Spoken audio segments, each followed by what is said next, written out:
غالب کا خواب اور مہنگائی کا عذاب۔ غالب آنکھ ملتے ہوئے خواب سے جگ گئے۔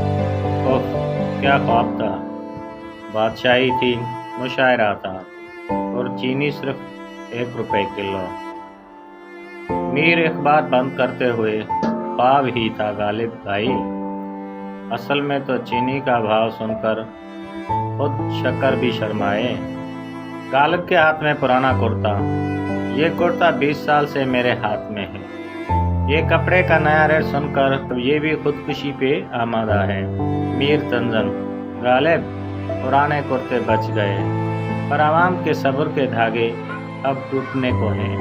کاشتکار آتا ہے، کاشتکار دکھے لہجے میں: بھلا مہنگائی، بیج مہنگے، پانی کرائے کا، پر گندم خریدنے آئی حکومت 50 روپے من۔ غالب حیرت سے: تو تم لوگ کھیت میں فصل اگاتے ہو یا خواب؟ میر سنجیدگی سے: یہ خوابوں کی سرزمین نہیں غالب، یہ ایسی ریاست ہے جہاں حکمران سونا بیچتے ہیں اور کسان اپنا خون۔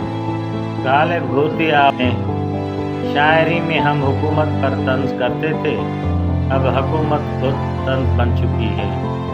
میر خاموشی توڑتے ہوئے: یہ قوم جاگے گی غالب، لیکن جب نیند بھی مہنگی ہو جائے گی۔